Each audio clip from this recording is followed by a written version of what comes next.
Sup? Though? My sister and I had just finished scouring the shelves at Best Buy, and our shopping bags were brimming with discounted treasures. The sun hung low on the horizon, casting elongated shadows across the sprawling parking lot. It was an ordinary evening, much like any other. A sprawling shopping plaza surrounded us, inhabited by retail. You missed me with the woods in the back. Lines like PetSmart and Best Buy, their facades looming like corporate titans. With our thoughts focused on our purchases, we ventured out into the world beyond the store's comforting aisles. But as we crossed the dimly lit road in front of the parking lot, a chill ran down my spine, and I realized I couldn't quite recall where we had parked. A gnawing sense of unease set in as I began scanning the rows of cars, desperately trying to locate my vehicle. The parking lot was a gleaming metal and concrete maze. My car seemed to have vanished into the labyrinth. Then, as if by some sinister twist of fate, I spotted it. Relief washed over me, and I turned towards my sister to share the good news. But my words were strangled in my throat as we approached the unsettling scene that awaited us. There, parked nearby, was a nondescript white minivan. We got two options right now. We got two options. We can either leave the car here and haul ass to the house, which is about 5 miles, or we can make it nice, right, nice, what? Nice and cozy, real nice and cozy, right here in Best Buy. Cluck is you talking about? Because we not going in our car. Cluck that. Its engine humming ominously. The passenger door cracked open slightly, inviting us to peer in to its shadowy interior. At first, I dismissed it as a typical family, merely tending to the needs of their children before embarking on their journey. But as we drew closer, a cold shiver of dread coursed through my veins. Inside the minivan sat 2 men. Their features were obscured by the dim light, but the sense of danger was palpable. Panic gripped my heart as we walked past the passenger side. Bro, I can just imagine what he's feeling right now, walking past. I'm hauling ass to my car. Like, you probably sweating bullets. You praying like a mother clucker. You shitting bricks. You know? You probably got goosebumps like, God. Leaving us no choice but to move forward. I gotta poop. The seconds ticked by like a cruel countdown.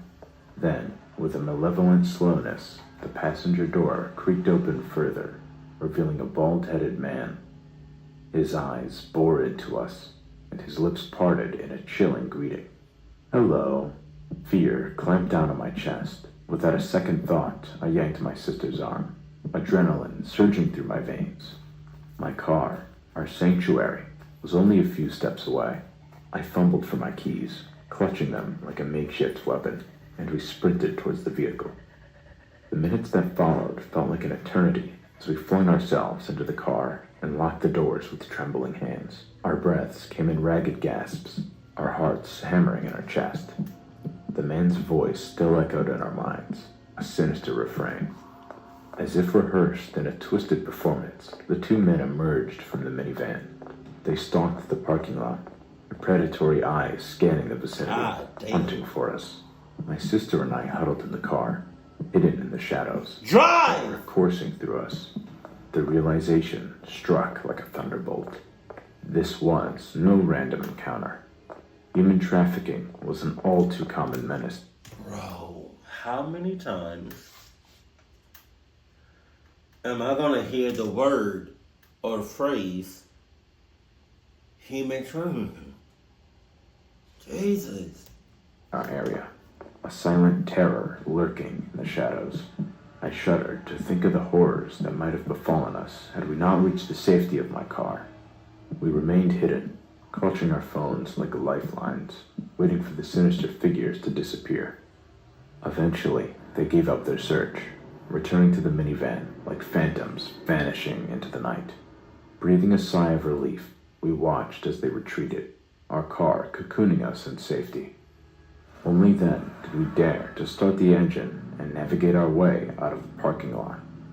The haunting encounter was etched into our memories, a chilling reminder of the darkness that could lurk beneath the facade of an ordinary evening.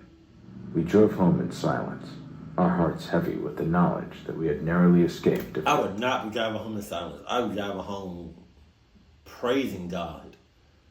Because God is the only one that got you out of that.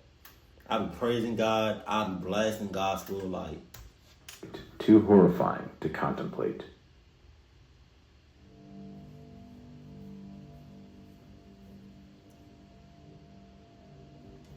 My name is Riley. About 2 years ago, I was shopping at Best Buy. It was around 7:30, and I was shopping for a new gaming headset for my little brother since it was close to Christmas. While trying to find one, I noticed this guy in the aisle to my right. Jesus. He was about 5'8", 150 pounds. He had glasses and parted hair. I saw him staring at me in the corner of my eye. I acted like I was pulling my phone out of my purse to check on it, giving me a chance to look up at him. As soon as I did, he turned away and acted like he was shopping for stuff. I found that very weird and walked to another aisle. I found the headphones section and discovered some Astro 810s. Those were a good pair, so I put them in my basket. After getting them, I turned around to go back to the line to buy them, but another guy was at the end of the aisle. He was about 6'1", 175 pounds. He had tan skin and short black hair. He also had a completely black outfit. I didn't really think of it as anything at the moment. When he saw me look at him, he looked up and started walking towards me. I didn't know what he wanted, so I just sat there. I didn't know what he wanted, so I said, back the hell up! Back up! I'll fuck your ass up. Stop playing. I'm with the shits today. Club. Those headphones are pretty nice. Do you play games? He spoke. I responded with, no, I'm just getting my boyfriend something. He's waiting in the car for me right now. I said that so he could leave me alone. Oh, that's cool. Do you mind if I get your number? Why? He asked. I was confused since I had told him I had a boyfriend. No, I'm okay, but thank you. I would say guys, but guys and girls, y'all just don't give a club. Oh, I got a girlfriend. I got a boyfriend. I'm in a relationship right now. Yeah. Oh, I'm engaged. Oh, I got a wife. Oh, I got a wife and a husband. Oh, I got something in between. Oh, I got somebody that doesn't identify as a female. Whatever the hell that's like. Oh, can I still get your number? Like what? Y'all don't give a cluck. Y'all out here ruining relationships. I said to him, and then I walked away. He had an agitated face while I looked in the corner of my eye. I hurried and went to the line to get out of the store. I went and set the box on the register. The two men I saw walked towards the line I was in, even though a separate one was not in use. Why do you look sad? Why do you look sad? They both were about 6 feet away from me. They had nothing besides a bottle of Pepsi. I didn't see why they didn't go to the other aisle, which caught me in the cashier's attention. Hey, guys, the other aisle is open, my cashier said. Oh, my bad, said the second guy. They both walked to the other cashier. I hurried and bagged the headphones and walked out of the store. It was very dark and snowy outside. The snow blew in my face, and I could barely see. I walked to my car. A Ford Explorer sat in a parking space with its headlights on. The windows were tinted entirely, so I couldn't see in. Wow. As I got close to my car, they reversed out of the parking spot and shined their headlights at me. I was startled by them. I heard muffled footsteps behind me. I turned around and saw the two guys from the store. I ran to my car to unlock it. When I got in, the second guy snatched me out of my car by my hair. He pulled... Be clucky. Clucky, with all due disrespects. You got my utmost respects. or disrespects. The flowers I was about to give you, they dead. They gone. Ashes. The reason I say that is because ever since you went into that store, you was on edge the whole time. Even after leaving. And then you see them again, you get into your car and you don't immediately lock the doors.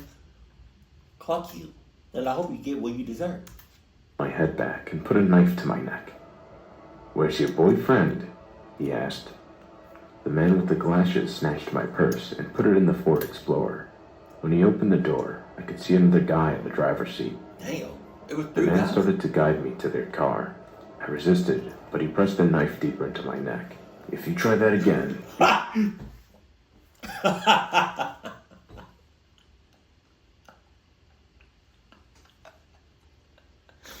Hey yo, she put her hand up like it was a damn skit, and the person with the knife was getting like a little bit too comfortable. It was like, hold on now, motherfucker, relax. "Neck is gonna be like a fucking Ziploc bag," he said. I got pushed into the snow, and the two men were gonna attempt to lift me into the SUV. I squirmed until they dropped me, Damn. and I punched and scratched them in the face. They got punched and was dazed. In the distance, I could hear a faint yell. "Hey, this is security. What the hell are you guys doing?" yelled a security man from Best Buy. The man dropped me, got in the car, and drove off. A security guard drove to me in his patrol car. He brought me in and drove me back to the store. They called the police and told them everything. They took me to the hospital to check for any signs of a concussion. It turns out that one of the Best Buy employees called the security man whenever they noticed the bizarre behavior of the two men. I told them what the men looked like and the details about their car. Unfortunately, it wasn't enough. They unfortunately stole the gift from my little brother. A few months later, I was able to mend the sense of loss by saving up and surprising... As a Best Buy employee, and you told me what you went through, and you told me they stole your gift for your little brother. I've been like, I hear what you're saying. I hear what you're saying. And my heart goes out to you. You know, I feel bad for you.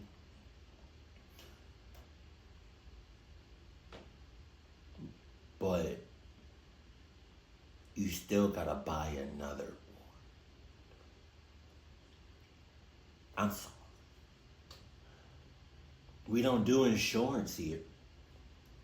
This is the Best Buy that's in the hood. Like, we don't have great insurance. Like, so if something happens to whatever you bought, that's it. You gotta buy it again full price. You know? Like I said, like, I feel bad for you. My heart goes out to you, but you was reckless. You was careless. Clucky. My brother with a heartfelt gift, reminding us both of the strength that had emerged from that terrifying ordeal. I am still very cautious when shopping at any store now, and I always keep a gun in my purse. Oh, shit. Wow. I did not expect you to say that. I'm a female, and I was around 20 when this happened. I was in college and renting a house in a suburban area near my campus. There was a large tree in the front yard that obscured the house's privacy, which I liked. I had a roommate named Rose. We didn't get along at first, but after some casual chats, we grew quite close. You had a roommate named Rose looked crazy. You had a roommate named Rose? Did you know her, or you found her like off of Craigslist? These are things I need to know. Our neighbor was a grumpy-looking old man who spent most of his time on his front porch waving around a shotgun and feeding treats to his dog. He was a veteran who occasionally had friends Clucked, clucked, clucked, clucked. Hell, that dog might be, I don't know, man. Hold on now. to loudly discuss events that took place in the Vietnam War. Rose thought he was creepy and would joke about him being a serial killer. Wow. I entertained her teasing, but in truth, I didn't think the man was creepy at all. In fact, I felt bad for him at times. Apart from the rare company, he was mostly isolated. One Friday, I woke up around 7 a.m. with no class to attend until Monday. The weather was nice, and I felt like going out, so I invited Rose to the mall. She agreed on the condition we shop at a new Best Buy first because they had some new opening deals. We got ready and left the house by 10 a.m. before arriving on foot at the Best Buy 30 minutes later. On foot? It was relatively quiet, just another Best Buy stocked to the brim with electronics and nothing out of the ordinary. I trailed after Rose as she browsed around their deal section. There was nothing I was interested in at the store, and I was only tolerating the boring place because it was Rose's one condition to accompany me to the mall. While she wandered around a corner, I noticed a guy standing at the end of the main aisle, and he was staring at us while lurking behind boxes of kitchen appliances. When he caught me looking at him, he suddenly began reading something off the bare cardboard box in front of him. I felt uneasy, but not necessarily alarmed. My ass. Perhaps he was just looking for someone down the hall. By the time Rose was done in Best Buy... Perhaps he was looking for somebody down the hall. He was looking dead at you. I could see if he was doing this, like, let's say I'm the guy and the camera is the girl, but I'm looking past you. If I'm looking I'm looking like this. There's a difference between not looking at you and looking at you. Now I'm looking at you. He was looking dead at you. Y'all was both giving each other strong eye contact. We were both starving and made our way to the mall. As soon as we got there, we headed to the food court and grabbed quick meals. All the while, I couldn't shake the feeling of being watched. In hindsight, of course, I was being watched. The place was packed with people after all. We finished eating and had fun shopping around for the remainder of the day. We only began heading back home around 6 p.m. Walking in growing darkness, I started feeling a bit on edge. For some reason, my mind went back to that weird guy at Best Buy. I didn't want to tell Rose about my unfounded concerns. They were likely nothing after all. At precisely 7:20, we got back home, and I felt unexplainable relief as the front... You not telling somebody about some cluck shit you experienced, no matter how small or big it is, to somebody that you live with, is insane. That's cluck. Door locked behind us. Later that night, I was woken up by a rustling sound that came from outside. It was around 10:30 p.m. The wind was pretty heavy, and I blamed it on that. I settled back under my covers and heard movement. This time, I got up and checked my window, only to be met with a complete still ambiance. The leaves on the front tree didn't even rustle, and there was no apparent wind at all. At this point, my paranoia prevailed, and I headed downstairs to check if every door and window was locked. Thank you for I checking. felt better seeing everything bolted, so I went back to bed. As soon as I went upstairs, a loud bang sounded off, and I was horrified with the realization that a gunshot had come from directly outside the house. Jesus. I ran to my bedroom window again and saw the neighbor standing out in the front yard. The old man pointed his gun upwards and shouted at nothing in particular. "You get down there right now, or the next one will be through your head." At first, I thought I was witnessing the hallucinatory effects of PTSD plaguing the poor man. My theory was quickly debunked when another loud thud followed, and a figure fell from the highest branch in the tree. A man stood up, his hands lifted in compliance with the old man and his shotgun. Our neighbor demanded the man lie on the ground, but instead, he took off running. Instincts likely kicked in, and the old man fired at him. I knew he was hit because an agonizing scream echoed down the road. Damn. Completely stunned, I watched as the old man pulled out his phone and presumed he was calling the cops. 10 minutes later, our street was filled with police cars. I checked on Rose and found her with earbuds blasting loud music. Who sleeps with earbuds and listening to the music? You cannot be serious.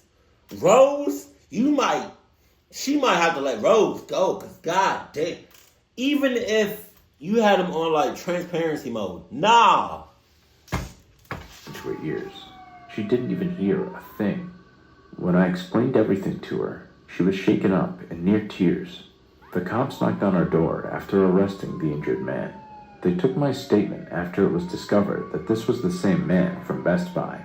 He had followed us home, and worse yet, he only lived a few blocks away at an abandoned, dilapidated house. As I watched the cops haul the creep away with blood dripping from his feet, Jesus. I felt immensely thankful for my on-point gut instincts. I knew something was off about him at first glance.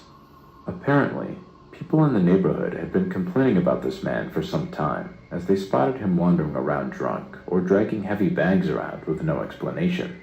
His presence was an eerie nuisance. We're not sure what he was planning that night, but we were glad we didn't find out, all thanks to the old man next door we came to know as George. George often invited us over for barbecues. He even taught Hold on now, George. I appreciate you for saving us, but slow the hell down, George. Because I still don't know your ass. Slow down, George. How to fire a gun, just in case we needed to protect ourselves in the future. He lived in the house for 6 more years, and we kept in touch even after I finished college. No. He passed away at age 71 due to lung cancer, and I will never forget him. He saved our lives. I'm pretty sure y'all could have held y'all own. I don't know why you was crying in the first place. I hope you let go of Rose. I really did, because it's like Rose is no good. She was just as bad as the guy that was in the tree. Jesus. And y'all, human sex it's a real thing. And if you don't think it can happen to you, you are in a world of trouble. Any cluck shit that happens, I think could happen to me. And because of that, and because I think so, I'm not on edge, because that's no way to live, but I'm just like, I'm watching my surroundings. You know, I'm paying attention to people. I'm Jesus. Cause you get snatched up, that's it. It's over, it's wraps. But